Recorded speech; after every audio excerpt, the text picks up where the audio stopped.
Hi everyone. In this episode of 5 Stars we are going to check out the 7 best ebook readers. If you want to see the price and find out more information about these ebook readers, you can check out the links down in the description and the comment section below. I made this list based on the recommendations of experts in the market and consumers' feedback. Okay. So let's get started with the video.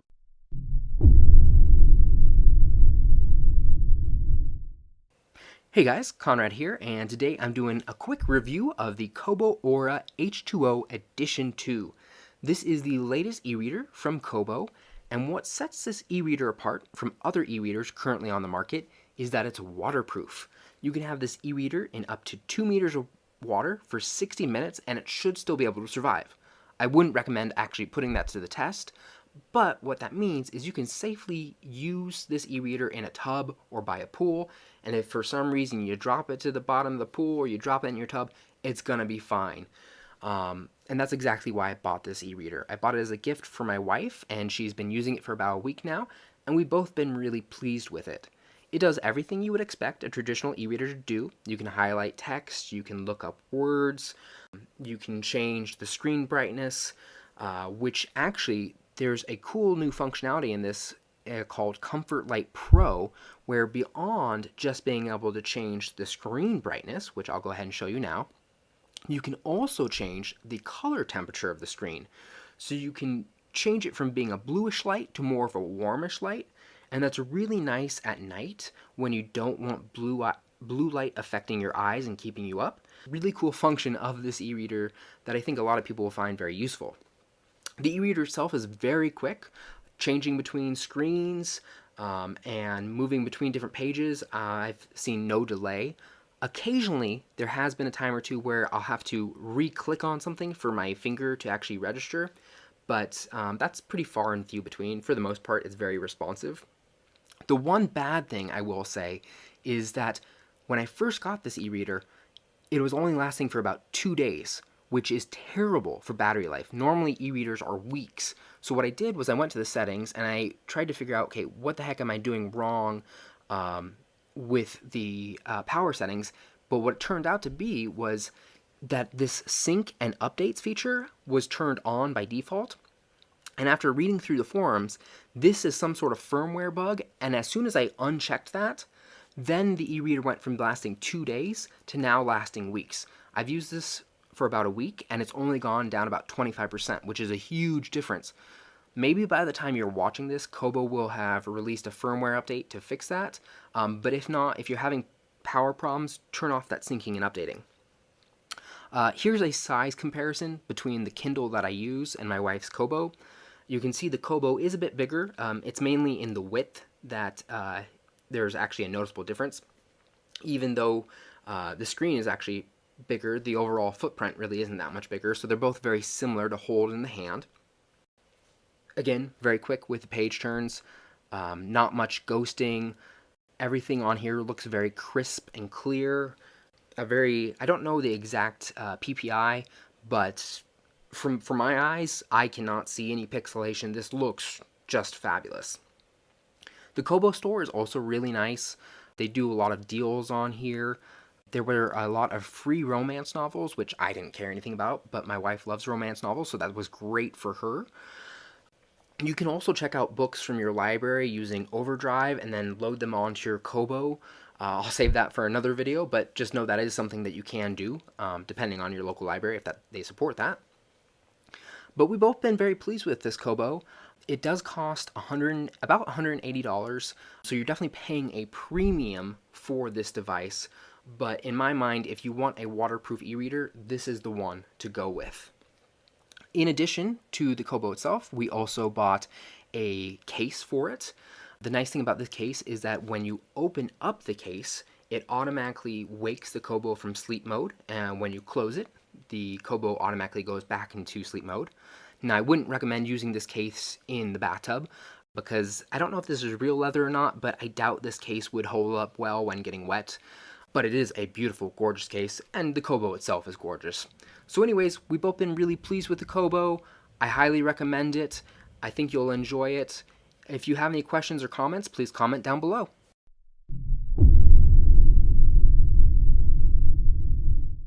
It's called the Kindle Voyage, and it's available in October. You can pre-order it now. And the big deal with the Kindle Voyage is it has this new screen. It's 300 pixels per inch, which is an upgrade over the Paperwhite's 221 pixels per inch. And it's just gorgeous looking. You can take the text settings and drop it all the way down to the smallest, and the thing is still completely readable. It's great. The screen is also completely flush with the rest of the Kindle, so it's all the touch screen and everything is all flat. It's a glass that has a special finish on it so that it's not reflective in the sun, which is pretty impressive. And then the other thing you'll note is there's these lines on the side and this dot, and you can just sort of squeeze the sides of the Kindle and it will page turn for you, and then you squeeze the dot to go back a page. Works on either the left or the right side.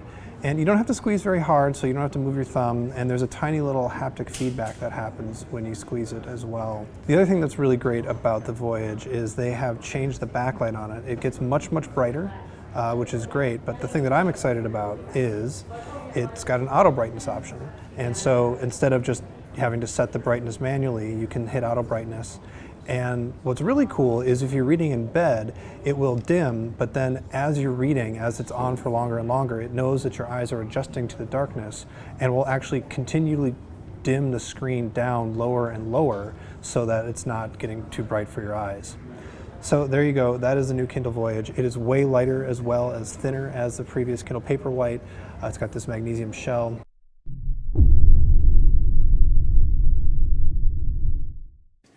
I just want to quickly talk to you about the Nook Simple Touch. Now this is basically, it's an e-reader. It does what an e-reader does. I mean, it reads books.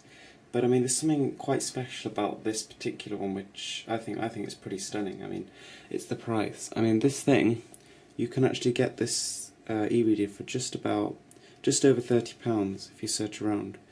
Now for that, you're actually getting a very solidly built, it's tough plastic on the back, it's tough plastic on the front, and it's all nice and rubberized. You're getting a 6-inch e-ink display, you're getting a battery that lasts 2 months, and you're just getting an overall very nice product. It comes with a charger, comes with a box, comes with all the manuals and everything you'd expect, and it's very nicely packaged as well. So anyway, this is Nook. As well as having 200 megabytes of inbuilt memory, which is a lot for books, you can also expand with a micro SD card. I think it's up to 4 gigabytes you can expand with, which is a lot of storage. So let me just sort of demonstrate what the books actually look like. So this is an e-ink display, so it's not very strenuous on the eyes. It's the same as sort of using a book to actually read, and it's much better than actually reading off like an LCD, like an iPad or something. So, for example, if we sort of just load up a book, so you can actually navigate just by tapping to the left or right. Left moves back, right moves forward. As well as that, you can also click the hardware buttons, like so, and they will also navigate through the book. Now, you can customize this reading experience to how you want it. For example, you can change the text size. You can either have it very small, very large. Line spacing. You can even change your font and the margins. So there's a lot of adjustability depending on how you like to read your book. So in some ways it's even better than reading on an actual book. Okay, as well as that, you've also got the benefit of being able to, if you don't know a word or whatever, you just hover over it, you look it up, and Nook will tell you what it is. It's an inbuilt dictionary. It's actually offline as well, so even when you're on the go, you can look up words, which I think is a pretty nice feature. So anyway, up close, as you can see, the text is it's pretty sharp. Hopefully you can see that. I mean, it's not quite the quality of reading fine print on a book, but it's more than sharp enough for your sort of day-to-day reading. And at a sort of reasonable distance, you can't even distinguish the pixels. But don't forget, this is only an 800 by 600 resolution display, so it's not sort of retina quality or anything like that. Okay, the other thing you can do is visit the shop. Nook has its own sort of store where you can browse all books, and they're all very, very competitively priced. There's a lot of books for sort of 59p, for example. You can get a lot of them. So yeah, a much cheaper alternative to actually buying physical copies. On top of that, you can actually sort of take this out any way you want, and it's thinner than one single book, yet it can carry about 400-500, so big benefit there. So as well as being able to do all that, you also get regular software updates from Nook themselves. So as you can see, I'm currently on 1.2. There's a new update, 1.2.1, which enhances contrast and improves performance. And even sort of 2 years after being released, this device is constantly being improved, which is, it's a big plus. Some e-readers are just sort of ditched after they've been released, but not this one. And so, it gets better the longer you have it, I guess. So apart from that, battery life from what I've experienced is incredibly good. I haven't charged it yet, and I've had it for about a month and a half, so really, really good.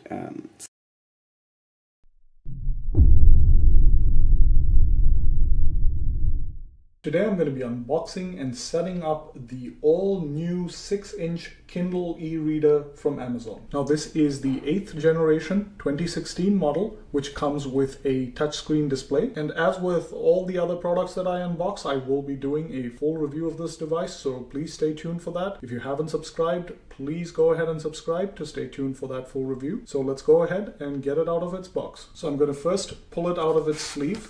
Now one thing that I already like is that it comes with Amazon's certified frustration-free packaging, which makes it very easy to get out of the box. And in order to do this, I'm just going to peel the seal gently and pull that across. And that was really easy, and now the box opens up. So I've opened the box up, and the first thing that I notice is the e-reader itself. I'm not going to unwrap this right now. I'm going to put it aside for now, and we'll get back to this in a minute. So let's see what else is in the box. You have this card, which explains how to access the Kindle user guide. So there is no physical hard copy user guide. And last but not least, you have the USB to micro USB charge cable. Now what's notably missing is a power adapter for this USB cable. They don't provide one. You'll have to get one or use one that came with, say, your phone or tablet. Alternatively, you can always plug it into your laptop, a USB hub, or any other USB powered device to charge the device up. And in case you really need an AC power adapter, I'll leave a link to one below, so feel free to check that out. So let's go ahead and set the device up. And to do that, I'm going to get it out of its plastic wrapper by pulling on this tab and then sliding the device out. Now on the screen of the device, you will see the word Kindle, the picture of a Kindle, and how to power it on. Now this isn't a sticker, so don't try to peel it off. Since this is a e-ink screen, this message is part of the screen. Do not try to peel it off. You will damage the screen. This is not a sticker. So in order to power this on, all you have to do is press down on the power button, which is at the bottom here. Press that down. And there you go, it's booting up. Now, unlike other Kindles, this does not have selection buttons. You have to use the touchscreen. This doesn't really look like a touchscreen, but it is touch sensitive. And next it asks me to select the language. I'm going to select English, United States, and then touch next. Okay, so it's now setting the device up, as you can see. Okay, and now it brings you to the next screen where it describes a few of the benefits of this Kindle, like a high contrast touch display, reading without screen glare, weeks of battery life, and the ability to hold thousands of books. Again, we will be getting into the detailed performance of this device in the full review, so please stay tuned for that. Now I'm going to hit get started. And next, of course, it asks you to connect to Wi-Fi. I'm going to hit connect, choose my network, and then enter the password. And then I'm going to hit connect. Now it's connecting to Amazon. Now, as with other Kindle devices, you will need an Amazon account to use this device. Now, most people who buy this will probably already have an Amazon account, so you can use an existing Amazon account, which is what I'm going to do today. Now, if you don't already have one, you can always create an account. It's free and pretty simple to do. But I'm going to use an existing account today, okay? And I'm going to log into my Amazon account. So it signed me into my Amazon account, and I'm going to hit continue setup. Now it asks me if I'd like to link to my social networks. I really don't want to do this. I'm going to skip this, but if you would like to, you have the option of linking to your Facebook and Twitter account. I'm going to hit connect later. On the next page, it asks you whether you'd like to sign into your Goodreads account. Now you can always create a new account or connect your existing account. Now I do recommend signing into Goodreads if you're a very avid reader and like to read book reviews before you buy a book. It's really a great resource to have, so I really do recommend signing into this, but I'm not going to do that for now. I'm going to hit skip. And now it opens up this tutorial on how to use your Kindle, which is kind of important because of the fact that the navigation on this device is somewhat different from a traditional tablet, so I would advise going through this little tutorial to figure out how the whole thing works. Now again, I will be showing you exactly how it works in my full review, so feel free to stay tuned for that. And I'm just going to page through the tutorial and hit done, and it now brings me to the home page for my Kindle, and it shows me some of my browsing history, the books I've bought, the books Amazon recommends for me, etc., which is kind of helpful. So your Kindle e-reader is now set up and ready to use. So what I immediately notice is that there's a link, a quick link to the Kindle user guide in case you need to know how things work. And tapping on that link opens up the user guide, which tells you exactly how to set up and use the Kindle. It's actually pretty simple. You don't really need a guide, but it's there if you absolutely.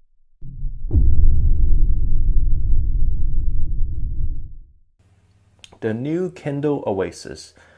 I often buy things for experience, not bragging rights. I mean, I do buy things for bragging rights too, but buying a $250 e-reader is about as ego boosting as getting an electric toothbrush.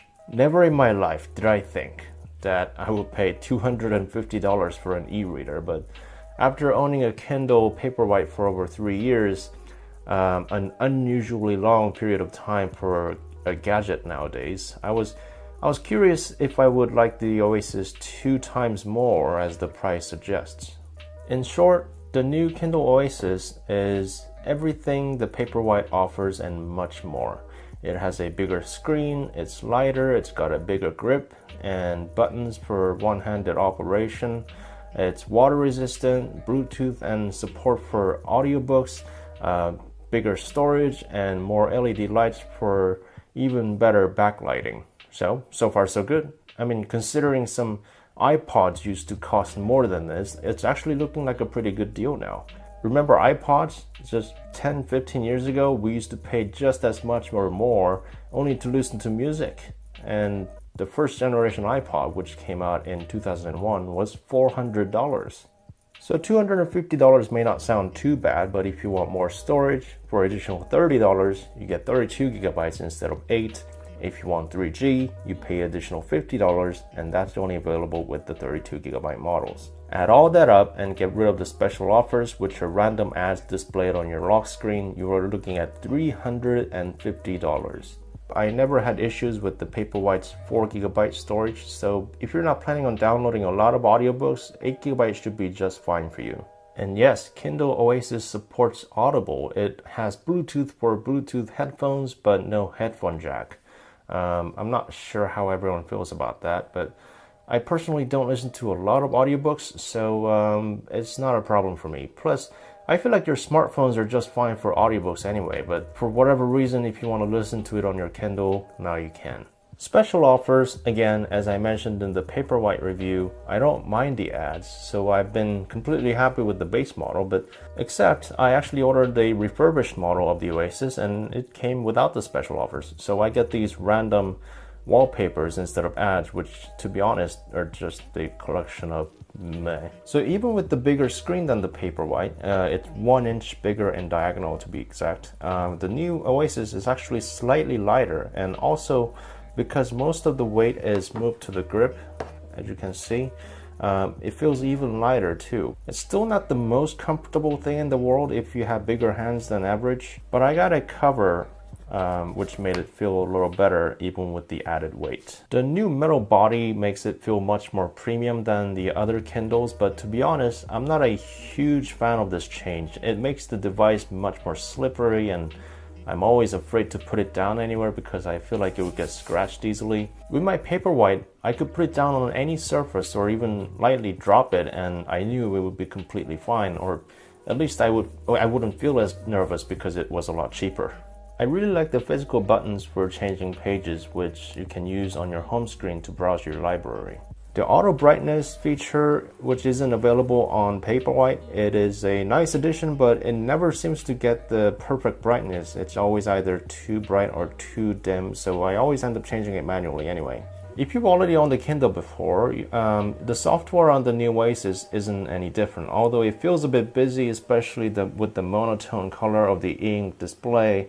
You learn things very quickly and it's pretty easy to navigate, except a few problems. Like I said, you can use the left and right page turn buttons in your library to browse your books, but when you're in the store or in your device menus, you still have to scroll up and down and your buttons don't work for that. I'm hoping this is just a simple firmware update, or maybe they can just redesign the whole interface so that everything works either left and right or up and down. Or maybe the buttons can be reprogrammed to be universal back and forward buttons to navigate. Because even with the nice one-hand operation design of the Oasis, it's not so one-hand operable when it comes to menus, because the home and back buttons, for example, are still at the top left corner, which basically makes it's impossible to reach with your operating hand. Yes, I know, the same Kindle interface works on all Kindles and changing it would ruin the familiarity. But I feel like the Oasis hardware is also different enough from the rest, so I feel like a little special treatment on its software would have gone a long way. So if you've never owned a Kindle or any other e-readers, I'm still a bit hesitant to recommend the Oasis as the first e-reader. The Kindle Paperwhite is a much better or much more reasonable option at less than half the price. But with that said, if you're watching this, you're probably already thinking about buying one or at least curious. In that case, I'll give it a full thumbs up.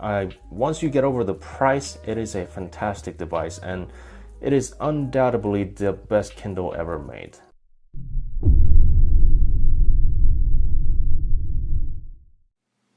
This is an unboxing and a setup of the Amazon Kindle 7th generation. As you see here, it's a high contrast touch display, reads like real paper without glare even in direct sunlight. Extra long battery life, lasts weeks and not days. So if you are interested in accessing millions of books at the lowest prices, you can download in less than 60 seconds. As you see here, this version is the Wi-Fi 4 gigabyte daylight readable, and it has a touch display. It's the 7th generation, has USB charging cable and a built-in rechargeable battery. And as you see, there's some more specs there. Taking the device out, you see at the bottom there's a charging port and power button, and not really much on the top and left and right sides. On the back you have the Amazon logo. Here I am turning it on, and this is just kind of the start up of the device. You see the Kindle logo. You select your language, English, United States, because we're here in the US, and that's where we'll be using the device. Once it's updated, as you see, it gives you a get started page. So that's the first thing you see. Once you go ahead and select get started, you can connect to Wi-Fi. Once connected to Wi-Fi, then this is the home screen that was presented upon startup. So opening a book, you'll see that it opens pretty quickly, but you do need to set up your account. If you already have a pre-existing account, of course, you can use that. I'm going to go ahead and open up one of the dictionaries that came standard on this device. And here I'm just kind of tapping around, looking at how the dictionary works. Then here I'm going to try the dictionary. Again, I'm just going to try the other one, the Oxford English. There were two different ones in there, but it pretty much the same thing. Here I enlarged the font to large, and I'm going to show you how you can kind of search for words. I'll look for the word dog. So once you hit the magnifying glass, type in dog, hit the search button, and as you see, domesticated carnivorous mammal, blah, blah, blah. So you can kind of see that there is a good dictionary within this device that comes standard, so you don't have to pay any money for that. So that was pretty neat. And going under settings, you can kind of see where we can adjust some of the font settings. So I'm going to go back and show you that real quick. Go back to the dictionary. Then touching the top bar, you'll see there is a capital A, lowercase a. So as you see in the background, as I touch different fonts, the font sizes as well as the styles, you can adjust the line spacing and the margins as well. But as you see in the back, it is changing as I touch some of the options. So that's a good option for students that need larger font.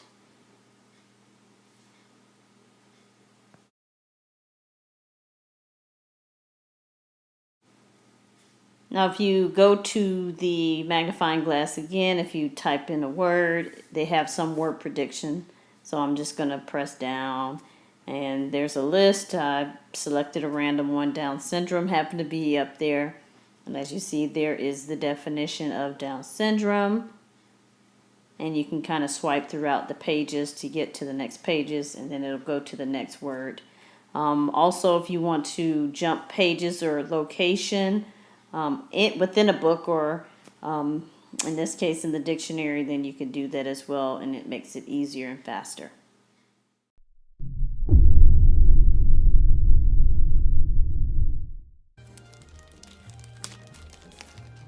Here it is, the Kindle Paperwhite. Honestly, I'm not much of a reader. I had a Kindle before, I think it was the 4th generation. This is the Kindle Paperwhite, but I had the 4th generation, and it had the little D-pad at the bottom, and it was so hard to navigate, and the screen wasn't as clear as this one. It was, so I didn't read on it much. This is the thinnest and lightest Kindle Paperwhite yet, with a sleek modern design so you can read comfortably for hours, which I hope to do so. And this, the newest one, which it's the new thing with this version is that it's waterproof, so you're free to read and relax at the beach, by the pool, or in the bath. Yes, that's where I'll be reading, in the bath. It reads like paper, even in bright sunlight, with a glare-free 300 ppi display, laser quality text, and built-in adjustable light. Enjoy my books with Audible. You can do Audible in this? I would rather probably just do it on like my iPhone or something, but that's cool. Keep reading. A single charge lasts weeks, not hours. Select from millions of titles and massive selection of newspapers, comics, and Audible audiobooks. Store thousands of books so you can take your library with you. All right, let's take a look and open this up here. It's so thin. Ooh. All right, so this one looks like it's the cable you get here is a micro USB, and then here it is. Oh, ooh, nicely sealed. Wow, look at the text. Look how crisp. Wait, is that the text of the Kindle or? Oh wow, that's a crisp. Well, it's not even a piece of paper on it. Wow. Matte black in the back here. Really good grip. Wow, it feels nice. Power. Oh. Kindle. Wonder who actually reads underneath a tree like that. Like how often do you get a chance to go out into a tree in the middle of a field and read a book? Not me. It's so cool that this is touchscreen. Again, because my older version had like a little D-pad right on the bottom. You had to like select everything and move everything with that little cursor. It was terrible. I mean, it wasn't terrible. It was just like an inconvenience. Updating your home experience. This should take a few seconds. Whoa. So I have Amazon Prime, and I just learned that on Kindle you can actually get free comic books. I'm not sure which type, but there's like a few things. So click on Hellboy. Let's see how it looks like on this Kindle here. And you can see right here in the bottom, it has like an ad because I bought the version for a special edition.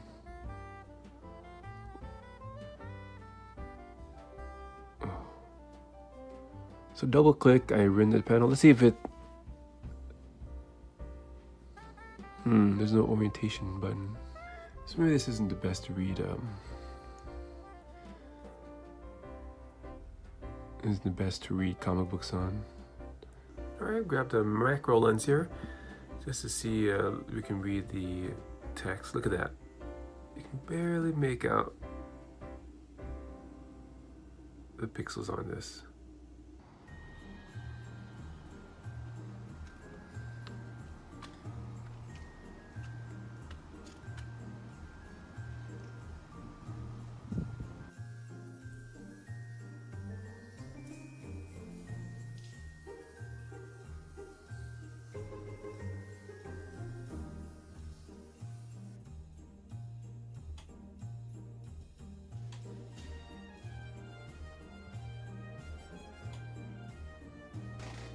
Alright, so this thing is waterproof, but you can see as the water's touching it, it actually does react with the touchscreen. So just keep that in mind. So I guess you can't really read it in the rain. Also, it's good to know that if you do drop this in the water, you'll be safe. Alright, well that's another random review. If you have any questions about this, please leave it in the comment section below. Give me a like if you like the video. If not,